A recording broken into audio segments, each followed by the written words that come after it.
Halo semuanya teman-teman, jadi kali ini gue kedatangan tamu yang luar biasa spesial, yaitu Pak Oscar Darmawan, big bossnya Indodax nih. Thank you Timothy, saya diundang ke acara Ternak Uang ini. Jadi saya sebenarnya ngefans sudah lama Pak, sama Pak Oscar. Jadi saya waktu itu kan mulai investasi di kripto, sebenarnya tuh dari Indodax sebelum namanya bahkan Indodax waktu itu. Ya. Waktu itu karena ada requirement umur, jadi waktu itu harus pakai KTP nyokap. Ya. Dan harus submitnya 2, jadi nyokap saya harus foto juga tuh, tanda tangan. Wah ini nggak boleh ketahuan nih. Kalau ketahuan kan nggak boleh pakai nama orang lain. Oh iya, maksudnya nggak boleh ya?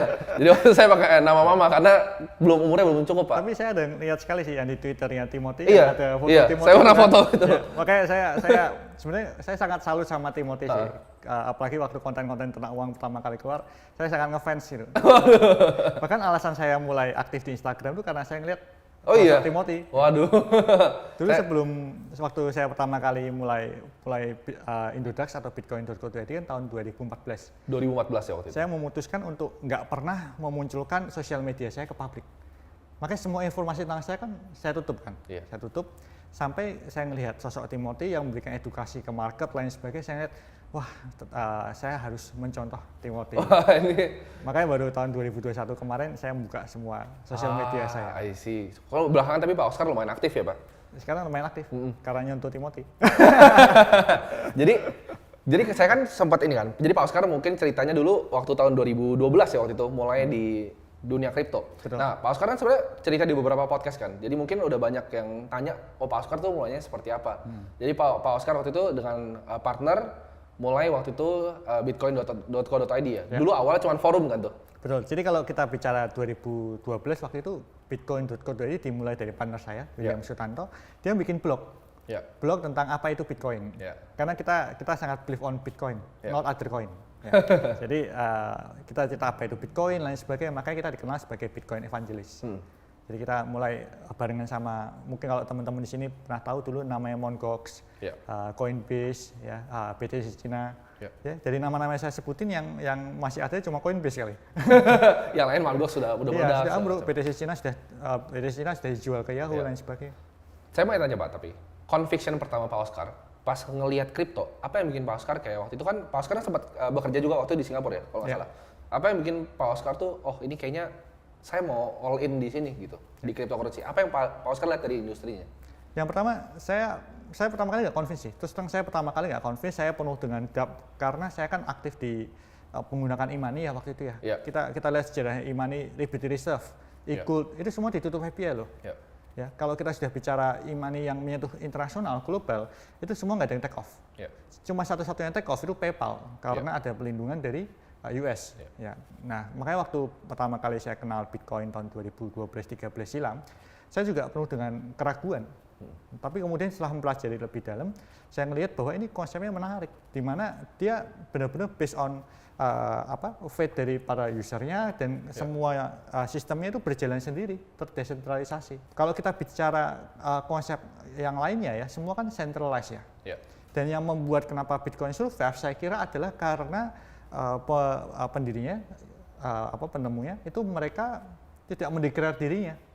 Itu saya rasa yang membuat kenapa Bitcoin bisa survive sampai hari ini. Karena kalau kita lihat sejarahnya tahun 2009 kemarin, kalau misalnya Satoshi Nakamoto itu tahu dia siapa, saya kira Bitcoin nggak akan take off. Karena ada dua hal saya kira yang membuat nggak akan take off. Yang pertama, kalau semua orang tahu siapa Satoshi Nakamoto, pasti Satoshi Nakamoto sudah dihitamkan oleh regulator yang tidak menyukai perkembangan Bitcoin ini. Yang kedua, adanya crab mentality. Diakui atau enggak diakui, sebenarnya semua orang itu kalau ada tokoh foundernya ya, yang sangat revolusioner itu, mereka tokoh-tokoh besar yang billionaire yang besar, dia akan cenderung untuk tidak mempercayai Satoshi Nakamoto kalau ada sosoknya. Tapi kalau kita lihat Bitcoin dari awal, Satoshi Nakamoto memutuskan untuk dia tidak mendeklar dirinya untuk keamanan dia pribadi mungkin. Tapi hal itu membuat Bitcoin bisa take off. Karena nggak ada sosok yang bisa diserang, nggak ada sosok yang bisa dibuat iri gitu. Semua orang bisa menjadi bagian dari hal itu. Ini kan nggak berlaku di Ethereum. Kalau Ethereum kita bicara ada Vitaliknya. Jadi ada musuhnya kan? Ya, ada yang kontra. Kalau kita bicara contohnya BNB lah, itu ada sosoknya. Ada CZ. Ya, ada pemilik exchange lain yang nggak suka sama dirinya. Ya. Tapi kalau kita bicara Bitcoin, itu neutral ground. karena foundernya memilih untuk nggak menampilkan dirinya. Jadi justru Bitcoin dengan Satoshi nggak menampilkan dirinya, dengan dia bahkan biarin ada 1 juta koin tuh in plain sight tanpa pernah disentuh. Itu justru bikin Bitcoin karakteristiknya lebih mirip sama komunitas ya, dibanding security. Ya. Dan yang menolong kenapa Bitcoin bisa take off saya kira adalah karena Bitcoin tidak pure anonim. Ya. Kalau Bitcoin pure anonim, seperti misalnya Monero ya, Monero kan juga sama, foundernya nggak tahu kelihatan lain sebagainya. Dulu sebelum Monero saya lupa, sebetulnya bukan Monero, dulu sebelumnya ada satu enkripsinya, itu juga foundernya nggak kelihatan, tapi nggak bisa take off karena full anonim. Yeah. Kalau full anonim akhirnya dipakai cuma untuk transaksi drugs, transaksi money laundering yang benar-benar nggak bisa kelacak. Karena nggak bisa dilacak Monero kan. Tapi kalau kita bicara Bitcoin itu kan transaksinya pseudonym, di mana regulator masih bisa melihat bahwa oh ini bisa dilacak, tapi harus diregulasi. Secara on-chain bahkan bisa dilihat tuh semuanya. Sampai ujung tuh bisa ketahuan. Jadi, tapi kuncinya semua pemainnya harus meng-KYC dan sekarang ada yang namanya travel rules. I see. Ya, dipaksakan, semua exchange lagi dipaksa untuk menerapkan travel rules. Bahkan Indonesia juga dipaksa. Jadi nanti semua transaksi kripto di seluruh dunia itu harus di-declare ini dari siapa ke siapa. Jadi mirip perbankan. I see. Oke, kita mungkin tarik sedikit Pak. Jadi waktu kan bentuknya forum. Apa yang bikin Pak Oscar pertama, let's start an exchange gitu. Kenapa? Karena waktu itu kita ngelihat ada pasaran kosong di Indonesia. Jadi kalau kita bicara di Cina waktu itu sudah ada BTC Cina dan Huobi yang merajai daerah itu. Kemudian di US sudah ada Mt. Gox dan Coinbase, di mana Mt. Gox kemudian pindah ke Jepang kan. Nah di Indonesia, di Asia Tenggara kita lihat belum ada yang mulai nih. Baru ada beberapa kompetitor kita yang waktu itu mulai bareng-bareng, ada Artabit, mungkin ada yang kenal Artabit. Belum pernah dengar. Artabit sama satu lagi, saya lupa namanya. Dia baru membuat Bitdoku atau apa gitu. Yeah. Kemudian Indodax kita namanya bitcoin.co.id. Nah waktu itu kita mulai bareng-bareng. Tapi satu-satunya yang bikin full order book exchange itu Indodax. Karena kalau bikin order book exchange, zaman dulu itu nggak semudah sekarang. Zaman dulu likuiditas harus dibangun sendiri. Iya, di market making sendiri. Sedangkan kalau kita bicara zaman sekarang ya, orang bikin exchange, software-nya tinggal beli. Kemudian tinggal bayar liquidity provider. Sudah jalan. Regulator sudah ngasih izin, beres kan? Tapi kalau kita bicara mengenai zaman dulu waktu kita bikin bitcoin.co.id, kita harus cari dulu membernya satu-satu, kita harus cari orang yang trust buat ngelakuin market making. Yeah. Karena kalau kita bicara exchange, itu kita bicara order book itu sebagai yang provide likuiditas ya kan. Yeah. Karena kalau nggak, makanya kalau kita lihat beberapa exchange lain, kompetitor-kompetitor dari Indodax, ada yang memilih untuk nggak menampilkan order book. Kenapa? Karena mencari order book nggak gampang. Gampang, harus kadang ngisi sendiri kan. Waktu itu layaknya FTX kenapa dia sampai collapse karena dia sebenarnya market making sendiri di belakang kan. Ya.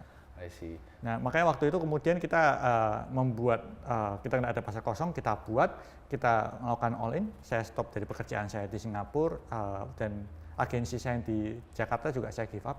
Saya jadikan manajernya sebagai direktur. Kemudian saya dan partner saya memutuskan kita harus melakukan kita melakukan fokus di sini aja.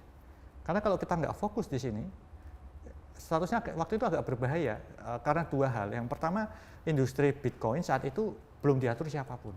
Yeah. Kalau kita nggak full time di situ, takutnya industri ini dimatikan oleh regulator. Maaf ya regulator. Industri itu dimatikan oleh regulator karena kita tidak menjaga dengan baik. Yeah. Yang kedua, kalau kita nggak full time di situ, saat itu posisinya akan susah untuk mengedukasi market. Yeah.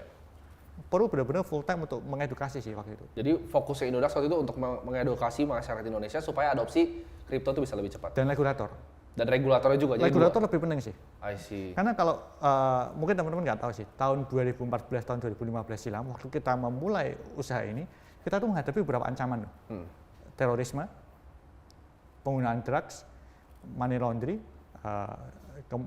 kemudian itu memancing seperti Bank Indonesia coming, terus Bank Indonesia, OJK.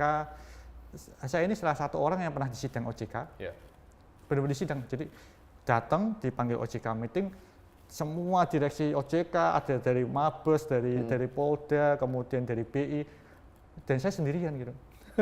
Jadi karena kan startup kan waktu itu, jadi saya sendirian semua menanyakan secara detail lain sebagainya. Dimana saya tahu kalau saya kalah di sidang itu, selesai. Nama Oscar nggak akan ada lagi. Karena waktu itu yang dibawa adalah ini ada penggunaan ini dan sebagainya. Kalau misalnya kita terbukti bersalah dan dilanjutkan ke dalam DLP lain sebagainya, itu saya bisa kena 15 tahun penjara. Ya. Di mana di satu sisi bisnis bitcoin.co.id saat itu satu hari itu belum ada 1 miliar rupiah transaksinya. Masih Jadi kecil banget kita kecil banget. Kalau mungkin semua orang melakukan, mereka akan ngerasa ini nggak worth the risk gitu. Iya. Tapi, nah apa yang bikin Pak Oscar tuh berani? Kan Pak Oscar bilang tadi bahwa ini ada resiko 15 tahun penjara kan. Tapi sebenarnya transaksi volume juga cuma sehari gitu. Betul. Apa yang bikin Pak Oscar, oke ini gue mau gas terus gitu di sini? Karena yang pertama, saya dan partner saya itu punya mentality di mana kalau kita sudah fokus di satu bidang, kita mau all out di bidang itu, dan kita pada saat kita membaca konsepnya blockchain, kita membaca konsepnya Bitcoin, kita believe on it. Kita sangat-sangat believe, dan karena kita orang nekat kali ya, itu yang mungkin salah satu yang buat, dan kita ngelihat ini produk yang bagus kok. Ini produk yang saya percaya malah produk ini bisa ikut membantu menyelamatkan kekayaan orang pada saat ekonomi tidak baik gitu. Dan terbukti, kita lihat waktu kemarin krisis di Yunani, pertama kali krisis Yunani tahun 2015 ya nggak salah. 2015. Krisis Yunani itu Bitcoin menyelamatkan warga negara Yunani. Asetnya bisa terselamatkan karena Bitcoin kan. Kita lihat krisis di Argentina juga sama. Kita lihat waktu kemarin Korea Utara dan Korea Selatan hampir terjadi perang, itu kan mereka pada langsung settlement semua di Bitcoin loh. Karena ini adalah aset yang bisa dikatakan anti frugal. Jadi kita ngelihat Indonesia harus punya. Dan kalau kita nggak kita give up pada saat itu, kalau kita give up, kita takut kalau kita nggak ikut menjaga ini, akhirnya mungkin saat itu Indonesia akan terjadi sama seperti di India. Di tahun 2017, India menetapkan bahwa Bitcoin adalah ilegal karena tidak ada tokoh yang bisa berkomunikasi dengan baik dengan pemerintah. Karena kan untuk komunikasi baik dengan pemerintah harus ada orang yang pasang badan dong. Nah itulah kita memilih, itu tugas kita pada waktu itu. Nah makanya kemudian untunglah setelah kita melewati semua itu, pemerintah kemudian dengan kebijaksanaan dari Pak Enggar saat itu, Menteri Perdagangan menetapkan bahwa Bitcoin sebagai komoditas. Kemudian di follow up oleh Bapepti, dibuat aturannya. Dan sekarang OJK katanya mau ikut mengatur kan. Tahun depan katanya bakal diatur di bawah OJK. Nah setelah ini semua aturan sudah rapi kan, baru kemudian pemain-pemain besar bisa masuk ke Indonesia nih. Ya memang pasar kita tergerus, ya, tapi saya kira itu tetap lebih baik sih. Kalau ada pelindungan dari regulator itu akan lebih baik. Menarik Pak. Nah ini ngomongin soal kan Pak Oscar bilang tadi Bitcoin kan dideklar di Indonesia sebagai komoditas. Nah karakteristik kan sekarang di dunia kripto itu ada dua kubu kan sebenarnya. Ada kubu yang bilang Bitcoin ini adalah komoditas, kubunya Bitcoin dan kubunya kripto. Yang kubunya kripto tuh yang waktu itu dipimpin poster child-nya adalah Sam Bankman kan, dia yang bikin Serum, FTT, Solana. Nah kubu Bitcoin ini justru dorong Gary Gensler, SEC untuk regulasi nih, yang dibilangnya crypto securities. Karena mereka punya karakteristik kayak security. Contohnya misalnya kalau komoditas, misalnya kita punya kayu gitu kan Pak. Kita nggak bisa Pak Oscar nimbun kayu terus bilang kayu lain nggak bermanfaat kayak Bitcoin. Jadi nggak ada yang kontrol. Sedangkan kalau Ethereum dia bisa ubah kan dari POW ke POS. Dia bisa tambahin supply-nya, dia bisa decrease supply-nya. Nah, menurut Pak Oscar sebenarnya apa sih yang bikin kayak gini? Jadi kenapa ada kubu Bitcoin dan kenapa ada yang kubu kripto ini? Saya kira ini masalah pendekatan idealisme ya. Kalau saya boleh jujur ya, idealisme saya itu tetap menyatakan bahwa Bitcoin itu adalah currency. Ada currency, ada securities, adalah daripada komoditas ya. Tapi kita harus menyadari satu hal.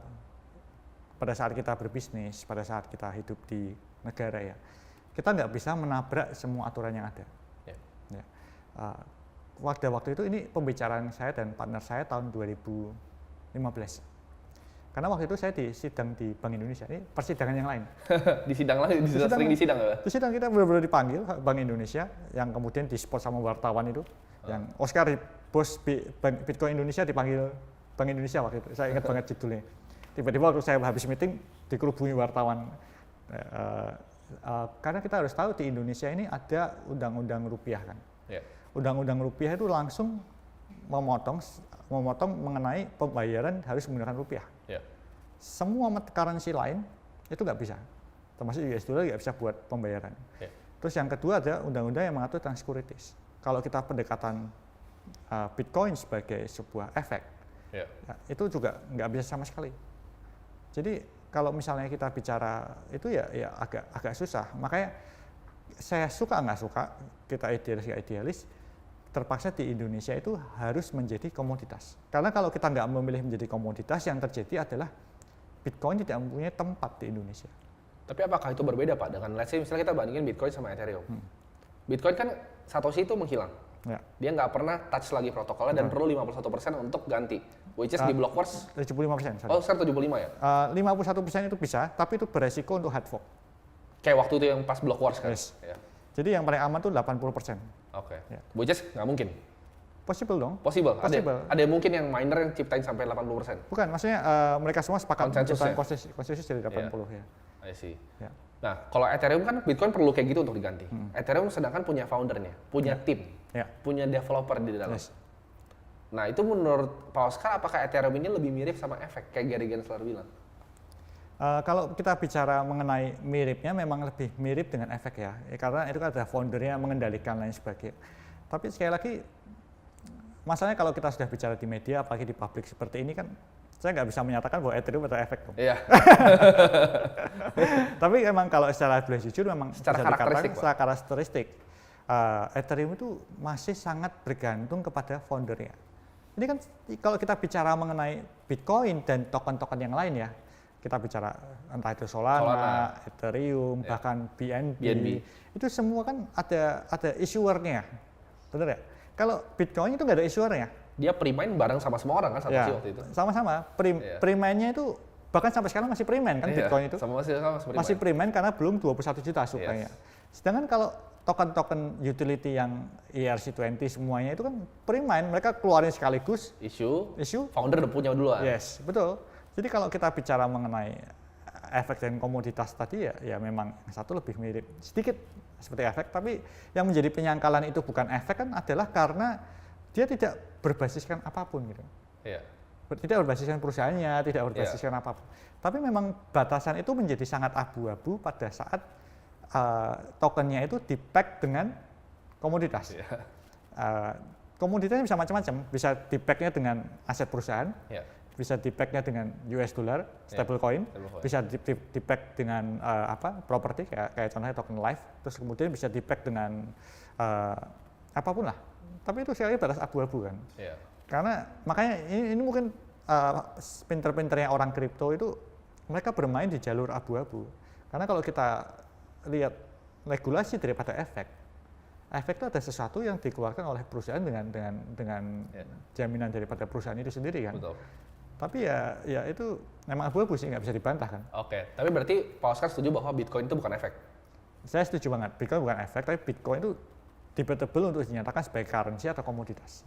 Yang lainnya itu punya karakteristik efek walaupun sekarang masih komoditas. Oh, saya kalau disuruh bilang saya nggak akan bilang itu efek karena ntar regulasinya ribet. Nanti ribet. Orang mau ICO ntar ada papan akselerasi nanti. Tapi menurut saya ICO itu harus diatur. Iya, harus diatur kan? ICO harus diatur. Karena kalau ICO itu nggak diatur, dia bakal terlalu banyak korban sih. Oke. Banyak yang udah terjadi ya Pak? Banyak yang terjadi. Di mana kalau kita lihat statistik ICO ya, hampir 95% orang yang melakukan ICO itu mereka nggak bertanggung jawab. Yeah. Kita lihatlah di Indonesia, berapa banyak sih perusahaan yang melakukan ICO bisa bertahan lebih dari 2 tahun. Yeah. Hampir semua ICO, sebulan kemudian perusahaannya hilang gitu. Yeah. Ya, di perdagangan di exchange ternyata nggak lama nggak continue. Okay. Di Indonesia sendiri kita sudah mendelisting beberapa token yang ngakunya ICO-nya bagus, project-nya bagus, ternyata akhirnya not happening gitu. Ya. Kita kan lihat Pak, dalam beberapa bulan ini mungkin rasanya nggak nyata ya. Kita lihat dari pertama Luna kena crash, UST-nya di pack segala macam. Habis itu jangkit ke Three Arrows Capital, Celsius, Babel Finance. Karena sampai terakhir yang orang nggak ada yang expect nih Pak. Di saat FTX itu jatuh. Nah tanggapan Pak Oscar nih, apa sih yang sebenarnya terjadi di belakang FTX dan analisa Pak Oscar kenapa mereka bisa jatuh? Saya kira apa yang terjadi dengan FTX itu hampir terjadi di semua perusahaan yang issuing token. Okay. Saya tuh sih, tapi kalau kita bicara ya, karena saya pernah sendiri mengalami pil pahit yang untung kita tidak melakukan hal itu. Ya, jadi kalau kita boleh jujur, misalnya contohnya aja, FTX itu kan dia kan punya token kan, dia issuing token namanya FTT. Ya. Berbagai perusahaan juga gitu, mereka issuing token tokennya masing-masing lah. Yeah. Kalau Binance ya BNB. Kalau CMEX kemarin namanya token GMT. Kemudian ada beberapa kompetitor kita juga punya token sendiri, ya kan. Nah, setelah mereka punya token, kan token itu kan sangat berhubungan dengan brand. Contohnya contoh doang nih, misalnya Ternak Uang bikin token namanya TU misalnya. Ya. Nanti kan token yang dikeluarkan Ternak Uang itu kan berhubungan dengan brand. Akhirnya semua exchange yang mengeluarkan koin itu dia kan akan melakukan marketing kan. Dia melakukan marketing untuk memasarkan exchange-nya. Pada saat dia memasarkan exchange dan dia mengeluarkan tokennya, mungkin exchange-nya akan works very well. Tapi pada saat harga tokennya jatuh, brand-nya exchange itu kena. Sehingga pada saat harga tokennya jatuh, mereka nggak punya pilihan lain selain memastikan tokennya bisa naik. Kalau harga tokennya terus jatuh, mereka memasarkan exchange-nya terus-terusan, akhirnya orang akan mengatakan, loh tokennya kamu sendiri jatuh, lain sebagainya. Ya kan?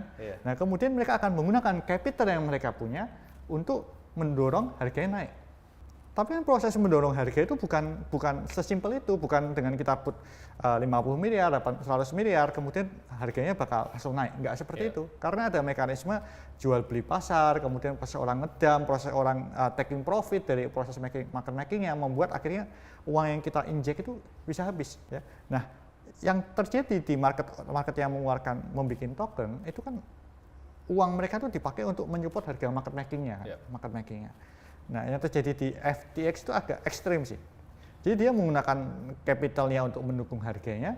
Di satu sisi dia juga invest ke mana-mana kan. Dia invest ke mana-mana, ke sister company-nya, lain sebagainya. Kemudian akhirnya dia menggunakan member deposit untuk menyokong harganya tokennya juga kan. Bahkan akhirnya member depositnya dia nggak punya uang lagi, kemudian tokennya dijaminkan sebagai kolateral. Tokennya dijaminkan sebagai kolateral. Dan di satu sisi GC kemudian membuat suatu tweet yang saya kira ini saya nggak bisa komen apapun. Tapi waktu dia tweet dan dia melakukan aksi dump itu menimbulkan efek sistematik. Semua orang kan jadi panik. Ya. Itu kan sesuatu yang biasanya kalau di saham nggak boleh dilakukan. Nggak boleh. Itu manipulasi harga kan, harga. Kemudian jadi semua orang ikut ngedam barengan sama dia, padahal dia nggak benar-benar ngedam kan sebenarnya. Belum benar-benar ngedam loh. Tapi dia cuma bersuara kencang. Padahal dia belum ngedam itu. Dia belum ngedam kan? Karena dia nggak boleh ngedam. Kalau ngedam user Binance-nya kena kan. Yes. Nah kemudian akhirnya semua orang panik, semua orang akhirnya dorong harga FTT-nya jatuh, kan ke liquidate itu. Posisi-posisi Alameda kan. Posisinya ke liquidate, karena posisinya ke liquidate akhirnya FTX nggak punya dana lagi. Nah saya pengen tanya Pak, itu apakah ini masalah regulasi? Karena kan FTX kita bilang itu adalah overseas exchange yang nggak diregulasi, ya kan? Di Bahamas segala macam. Tapi venture capital tuh put $2 billion ke dalam ini. Jadi apakah sebenarnya venture capital tanpa board seat? Apakah ini memang orang visi-visi ini cuma ngeliat, oh kita bener nih invest di FTX, next big thing, apa ngejar? Apakah ini karena greed orang aja gitu, orang serakah? Saya kira bukan karena greed sih, tapi karena memang venture capital nggak punya pilihan. Mereka nggak punya pilihan? Nggak punya pilihan. Karena kita harus tahu, market crypto market yang sangat immature. Market cap-nya masih kecil kok, sangat kecil ya. Platform yang bagus apa sih? Saat ini yang bagus yang di internasional Binance. Dan FTX. Nah, Binance itu saat ini statusnya diserang sama regulator di UK, diserang regulator di US. Malaysia bahkan sudah melarang, lain sebagainya. Di satu sisi ada FTX, di mana dia adalah pendukung kampanyenya Pak Presiden Joe Biden. Demokrat, maksudnya dia salah satu penyumbang kampanye terbesar kan? Nomor 2. Nah, yang lainnya terafiliasi dengan perusahaan Cina. Pada saat ada venture capital yang mau invest ke kripto, kan kita cuma bisa memilih sedikit dari banyak pilihan nih. Banyak sudah pasti nggak mau. Betul. Terus kemudian kalau kita yang agak jelas itu kan Coinbase. Ya kan? Tapi Coinbase produknya kan tidak sevariatif Binance dan FTX. Iya, FTX juga kasih fee rendah banget kan 0,03 kan dikasih. Built for trader by trader itu kan. Betul. Nah, kalau sudah bicara pilihannya cuma ada 3, di mana Coinbase itu nggak bisa jadi pilihan karena mungkin kan ini US company ya, ada investor nggak gampang karena ada requirement dari US lain sebagainya. Jadi mereka cuma bisa memilih Binance dan FTX. Kalau yang pilihannya adalah Binance yang diserang oleh UK regulator dan pilihan kedua adalah FTX, saya kira semua orang akan memilih FTX. Betul kan? Kalau misalnya kita tahun lalu ditanyakan hal yang sama, kita akan menjawab hal yang sama kok. Iya. Tapi apakah FTX ini kan sebenarnya dalamnya banyak banget konflik of interest. Dia kan punya exchange sendiri ibaratnya. Dia kayak banknya dia sendiri. Betul. Dia market maker dia sendiri. Dia liquidity provider sendiri. Betul. Dia hedge fund-nya dia sendiri. Ini kan nabrak semua sebenarnya. Tapi itu juga dilakukan oleh Binance. Iya, sebenarnya ya. Karena masalahnya di bisnis exchange ini satu-satunya yang menata regulasi secara bagus itu cuma satu negara loh. Indonesia. Justru Indonesia ya? Justru Indonesia. Kalau kita bicara bahkan di Jepang yang sudah diatur lebih dulu, di Thailand yang sudah mengatur perizinannya bahkan untuk ICO kan sudah diatur di Thailand. Di Filipina diatur untuk pengiriman uangnya, ya. Di Filipina kan izinnya remiten. Di US diatur di bawah FSA-nya. Tapi yang satu-satunya mengatur dengan sangat baik, yang bahkan saya mengatakan itu adalah over regulasi, itu di Indonesia. Justru Indonesia. Karena cuma Indonesia yang ngatur di mana uang rupiahnya nanti harus ditaruh di clearing ya, terus kriptonya harus ditaruh di custodian. Transaksinya harus diawasi sama bursa berjangka ya. Kita sebagai Indodax-nya cuma diperbolehkan untuk mengatur order book dan semua dilaporin ke bursa berjangka, rupiahnya kita nggak boleh pegang, kriptonya nggak boleh pegang. Semua di custodial ya? Semua di custodial. I see.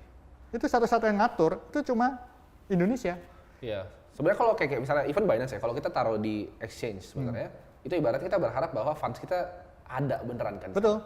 Karena yang dilakukan semua exchange sekarang itu cuma proof of reserve loh.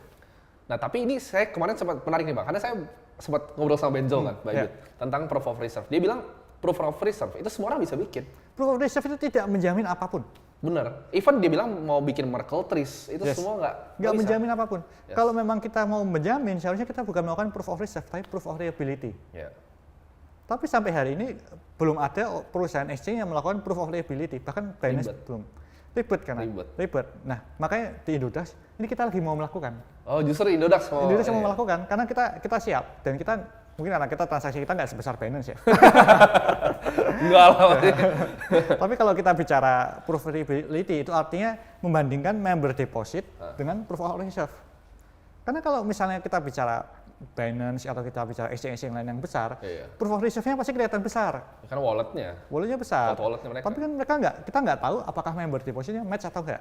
Ya nggak pernah tahu. Nggak pernah tahu kan? Cuman walletnya doang yang dipasangkan. Ya, tapi makanya kalau kemarin si CC bilang, ayo semua exchange ngeluarin proof of reserve, dari Indodax juga langsung keluarin karena kita udah siap kapanpun. Kan custodial anyway. Ya, anyway kita udah siap. Tapi itu pun di Indonesia satu-satunya exchange yang sudah ngeluarin baru kita. Yang lain belum ada? Belum ada kan?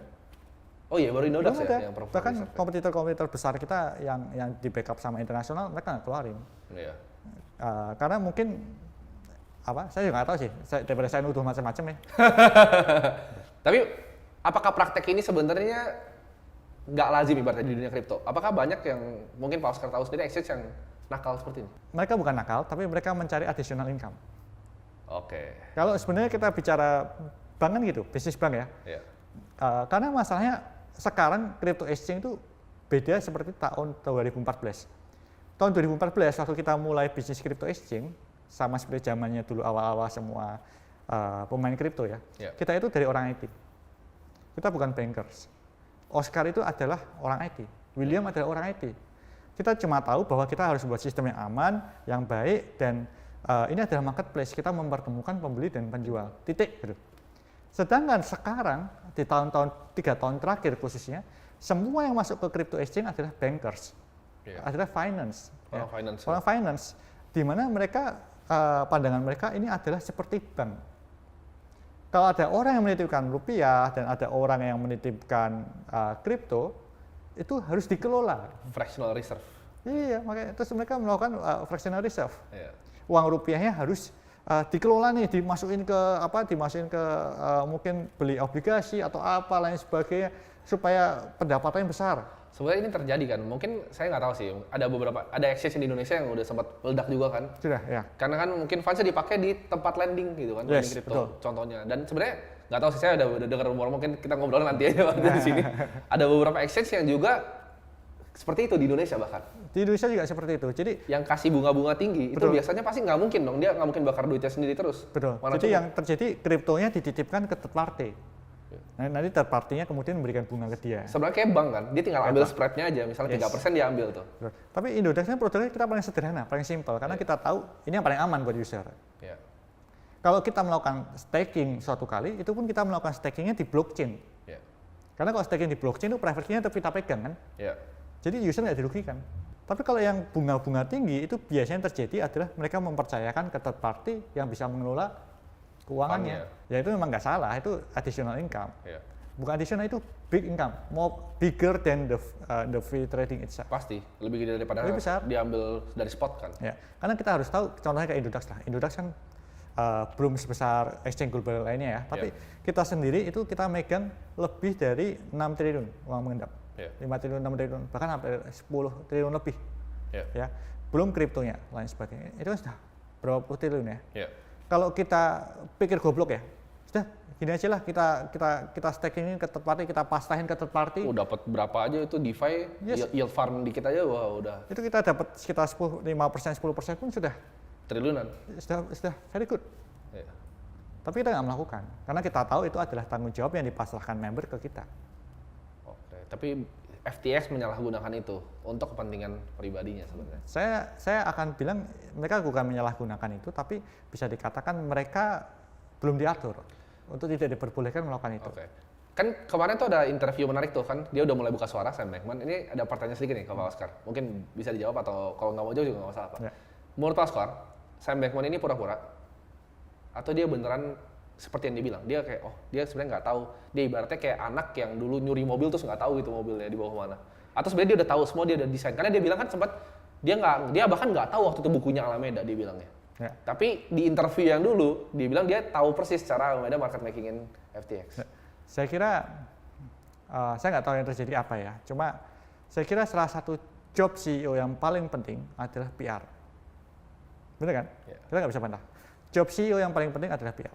Ya. Saya percaya kok setelah kita interview ini akan ada orang yang bingung nih kenapa jawaban Oscar seperti ini. Tapi menurut saya, job Sam yang paling penting dia sebagai CEO FTX adalah PR, memastikan bahwa perusahaannya berkomunikasi dengan baik antara FTX-nya dengan membernya. Dan pada waktu sebelum kejadian FTX, dia cuma bisa do his best sebagai PR, spokesperson, ya kan? Jadi dia tahu nggak tahu, dia harus mengatakan dia tahu. Make sense kan? Make sense. Ya. Tapi kita harus tahu bahwa FTX kan makin complicated dari waktu ke waktu. Operasional makin banyak lah. Nah, dia sebagai CEO, dia nggak akan tahu sampai bawah-bawahnya. Mungkin dia akan trust lingkaran dia akan trust BOD dia akan trust BOC dia. Kesalahan dia adalah dia tidak mengontrol secara detail apa yang terjadi di bawah-bawahnya. Jadi kalau ditanya apakah dia tahu atau nggak tahu, mungkin saya merasa bahwa dia memang nggak tahu pada awalnya. Pada awalnya dia nggak tahu, dia spokesperson, dia cuma mempercayakan pada lingkarannya. Tapi apakah dia bertanggung jawab? Dia bertanggung jawab karena dia sebagai direkturnya. Dia bertanggung jawab. Jadi kalau misalnya ditanyakan ke Oscar, apakah Oscar bertanggung jawab pada sesuatu yang terjadi di Indodax? Saya tahu atau tidak tahu, saya harus tanggung jawab. Itu jawabannya make sense. Ya, Sam tahu nggak tahu dia harus tanggung jawab. Nah, tapi kemudian saya percaya di suatu titik dia tahu. Di satu titik dia tahu. Kemudian pada saat dia sudah tahu, makanya dia memutuskan untuk memput semua kolateral FTT-nya menjadi kolateral. Karena tujuan dia adalah untuk menyelamatkan member depositnya bisa tetap withdraw dengan lancar. Karena FTT salah satu token yang paling liquid loh. Iya. Makanya dia bisa dapat kolateral kan. Yes. Karena sebenarnya ini kalau nggak salah ya, kalau efek di US, misalnya kita punya saham Apple 1 miliar US dollar pun. Kita kalau mau loan kolateral, dia kan pasti lihat volumenya, tapi cuma sedikit banget pas tahu saya bisanya. Saya bingungnya FTT kenapa bisa dapat kolateral yang besar? Apa karena liquidity dalam banget? Karena liquidity-nya bagus banget. I see. Kayak seperti sekarang lah, kita punya BNB atau apapun itulah. Kalau mau itu bisa diput kolateral, tapi kita nggak ngelakuin kan. Tapi dia pinter ya, dia nyarinya justru yang lending crypto lagi, makanya dia ke Voyager sama BlockFi kan. Yes, correct. Nah makanya kalau ditanya apakah Sam tahu atau nggak tahu, saya percaya di suatu titik dia tahu, makanya pasti dia memutuskan memput FTT-nya sebagai kolateral. Maka yang berbahaya adalah kemarin ada serangan terhadap FTT-nya. Ya, itu yang mungkin nggak dia prediksi sih, bahwa GC akan menyerang ke FTT-nya. Karena itu udah kayak House of Cards ya ibaratnya, tinggal sentilnya jatuh semua. Betul, itu yang nggak boleh dia serang. Dan diserang dan langsung habis kan. Strategis mungkin. Kalau menurut Pak Oscar dari sisi ini strategis atau enggak? Atau kebetulan? Menurut saya kalau saya boleh jujur, sekarang ekosistem kripto ini agak beresiko sih. sangat beresiko dengan FTX jatuh. Kalau kemarin bisnis kripto itu nggak terlalu monopolize, karena ada dua seberangan. Sekarang ini udah yang kuning, si kuning. Ini yang kuning ini terlalu kuat dan membuat hampir semua ini terjadi seperti tahun 2014 silam. Waktu itu Mt. Gox kan. Mt. Gox hampir mempunyai semua volume kripto. Iya. Makanya waktu Mt. Gox tumbang, wah itu dampaknya gila banget. Nah, yang kita khawatirkan kalau semua itu tercentralized di Binance, apa yang terjadi kalau tiba-tiba regulator di US lebih agresif? Nah, itu damage winternya akan lebih panjang. Karena centralized cuma di satu.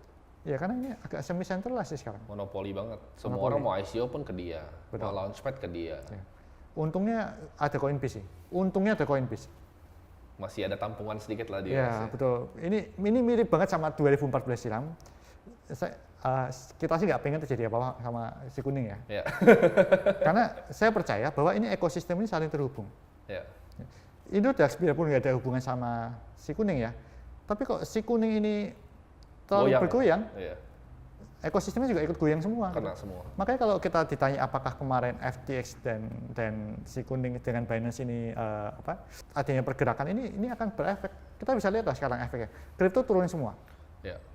Nah, ini menurut Pak Oscar efeknya, kalau kita tanya Pak Oscar, kan Bitcoin sekarang kita lihat di harga 17.000, 16.000, 17.000 lagi kan.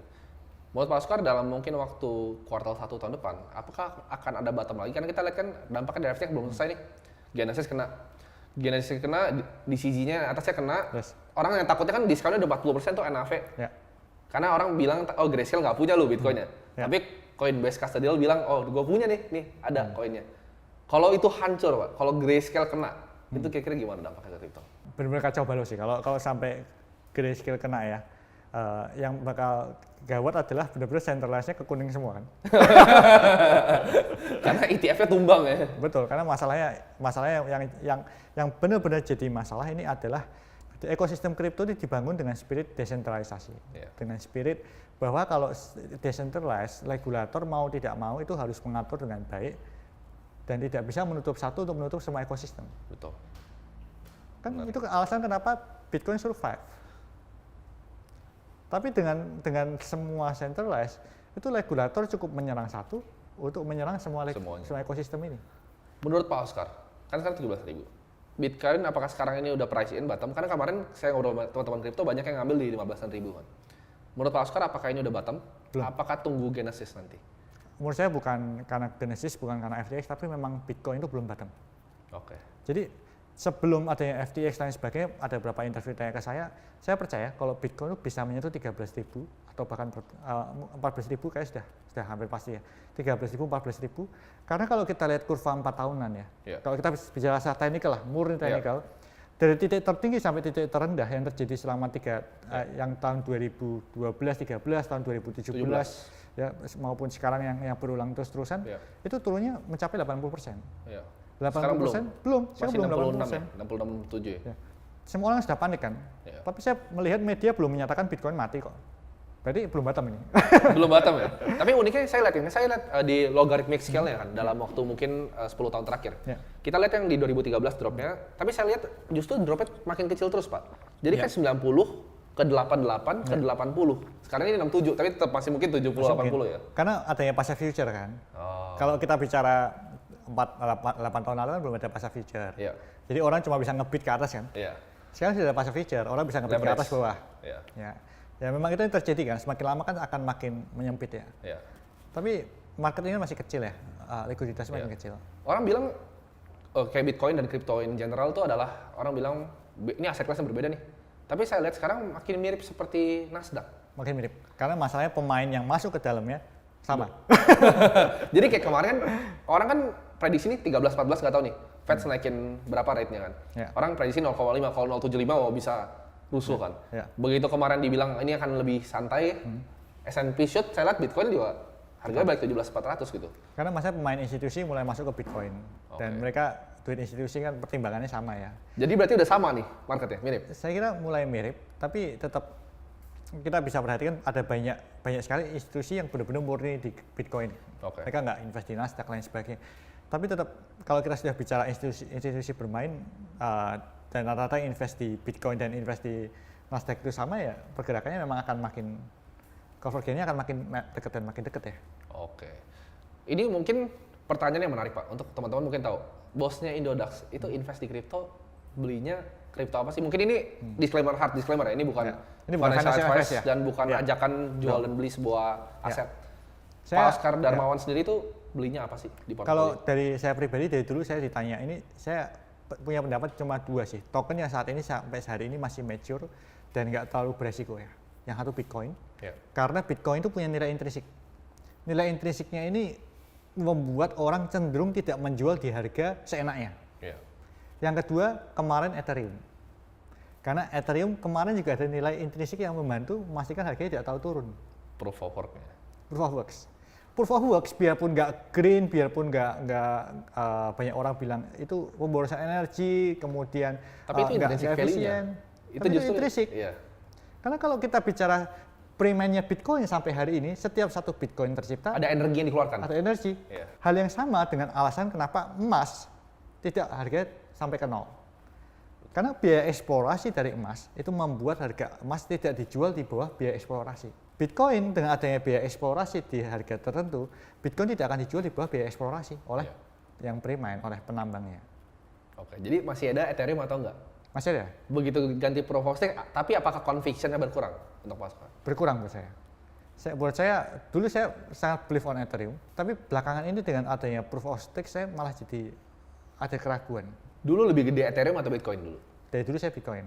Tetap paling besar Bitcoin? Paling besar Bitcoin. Kalau dibikin misalnya untuk orang yang misal saya punya uang 1 miliar nih. Di sekarang ini, di kondisi bear market kayak ini, Pak Oscar bakal ngapain dengan duit 1 miliar saya? Kalau saya akan 750 juta ke Bitcoin, 250 juta ke Ethereum. Sesimpel itu aja? Ya, kalau saya. Enggak, atau keep cash dulu sekarang nunggu nanti Bitcoin 13.000? Karena masalahnya... Atau cicil aja Pak? Ya, kalau misalnya tidak harus dibelanjakan sekarang ya, akan selalu wise melakukan DCA. Oke. Karena DCA itu best weapon untuk mengatasi pada saat harga tidak menentu kan? Iya. Tapi kalau kayak kita tanyakan harus belanja sekarang ya, saya akan belanja dengan posisi seperti itu. Dengan 750 untuk Bitcoin dan 250 untuk Ethereum. Jadi mungkin buat teman-teman bisa belajar tuh. Jadi tinggal dijas ya kalau uangnya 100 juta bisa. Tapi sekali lagi ini bukan ajakan untuk betul. Tapi kalau orangnya nggak buru-buru, DCA better. Sabar aja ya. Karena harga Bitcoin sepertinya masih akan koreksi lagi sih. Di kapan Pak kira-kira koreksinya? Saya percaya ini bakal terus berlanjut sampai awal 2024 kali. Awal 2024? Apakah nanti pas halving Bitcoin akan hit all time high atau enggak? Biasanya terjadi bukan pas halvingnya tapi after halving. Enggak, setelah halving apakah bakal? Menurut saya bakal terjadi. Karena kenapa kita harus tahu kenapa halving itu membuat harga Bitcoin naik? Itu karena adanya gangguan supply atas demand yang existing. Oke. Kan demand-nya kurang lebih sama nih. Demand dari industri kurang lebih sama. Tapi pada saat halving yang terjadi adalah tiba-tiba supply pre-mine-nya kan berkurang. Begitu supply pre-mine-nya berkurang, mau nggak mau demand-nya akan mendorong kenaikan harga. Oke. Pada saat kenaikan harga, di satu sisi media terus-terusan beritain Bitcoin halving, Bitcoin bakal naik, lain sebagainya, orang kan cenderung untuk melakukan FOMO kan, ikutan beli. Akhirnya akan timbul harga baru berikutnya. Oke, menarik banget Pak. Jadi mungkin teman-teman bisa banyak belajar ya dari Pak Oscar. Ini mungkin sudah lumayan lama di sini kita. Thank you banget Pak atas waktunya. Mungkin ada pesan-kesan nggak Pak untuk mungkin teman-teman? Oh ya jangan lupa ya, kalian bisa cek Indodax ya, nanti linknya saya taruh di bawah. Juga bisa follow di Instagram saya di Oscar Darmawan. Saya banyak memberikan edukasi belakangan ini dan lebih netral sih sifatnya. Oke, bye-bye semua. Thank you. Thank you.